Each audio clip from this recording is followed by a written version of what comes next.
I really want to share this lesson because it was something that was so loud, so deep, and so profound for me that I didn't quite get it until I got it.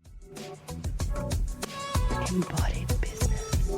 Welcome back to another episode of Embodied Business Show. I'm doing a solo episode right now, and I really wanted to talk into the biggest lessons I've had in business because it's literally happened in these last 3 months. For those of you who have been following along, listening to the incredible interviews that I've had with some amazing people, there have been some really big pieces shared. And over these last few months, we've had massive things take off in our business and we've traveled the world. We've done some incredible things. And I really want to talk about it because it's not something that we often have space to talk about or in the arenas to have the conversations with people who are doing it. And for myself, I remember looking at people who were living the life that I'm living now, and I was always like, it seems so far out, like that can't happen for me. I'm not that person.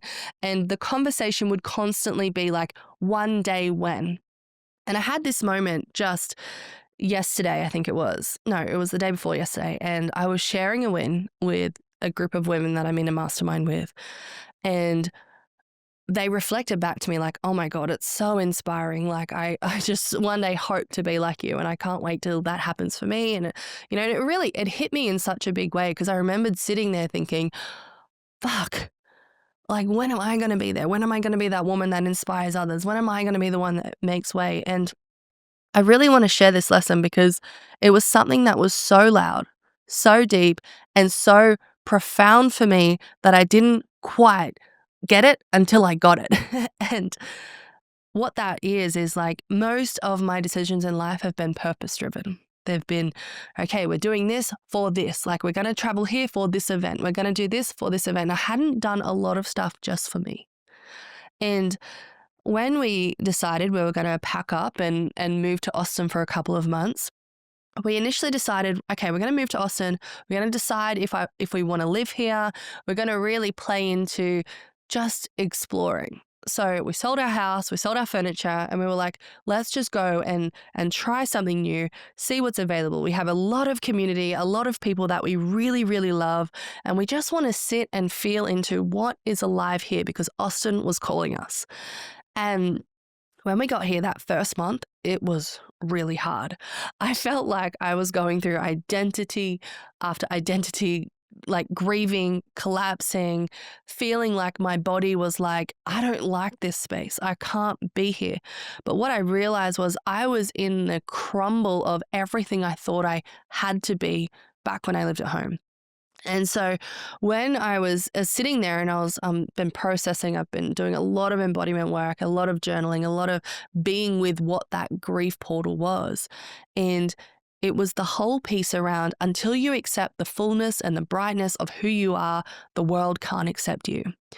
And I really have been sitting with this because I have such a big calling, such a big place where I am here impacting women all over the world and creating massive change for these women in their life. I have women coming up to me saying, oh my God, your work saved my marriage. You saved my life. I have people 5 or 6 years down the track still sending me screenshots of where they're like my work had impacted them to quit smoking or quit doing the thing that was causing them so much sabotage in their life. And I was sitting there thinking what is the biggest piece here? And every time, all I could come back to over these last couple of days, every time I journaled, every time I was with something was I followed the nudge. Every time.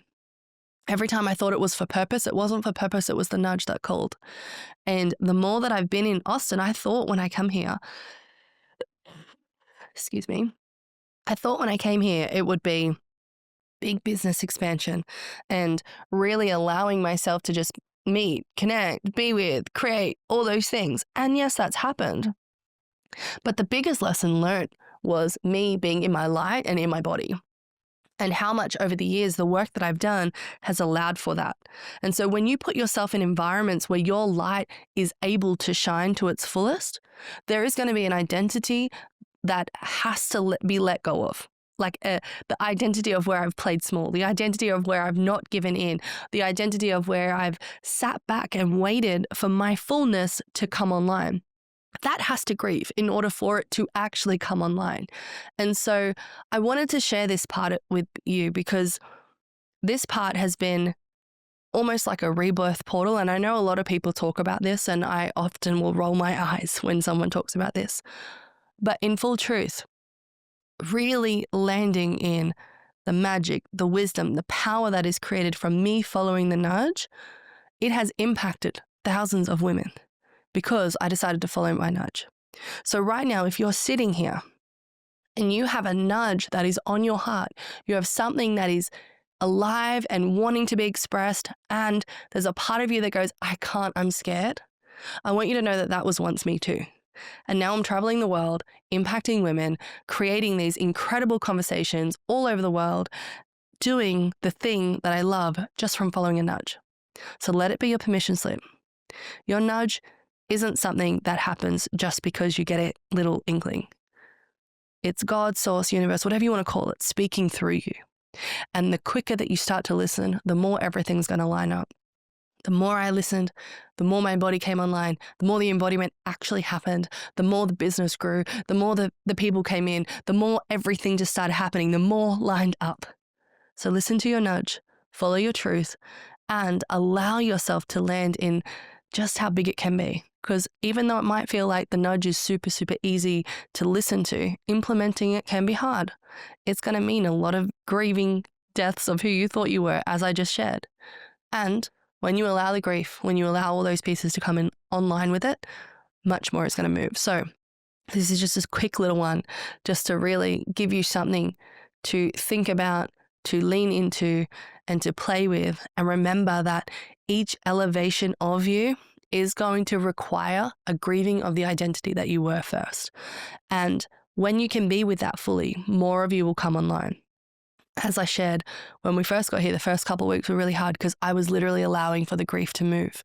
And the quicker I allowed, the quicker things moved and everything started lining up. So stop resisting the part of you that is holding on for dear life. Let that part go and allow yourself to follow the nudge. Embodied.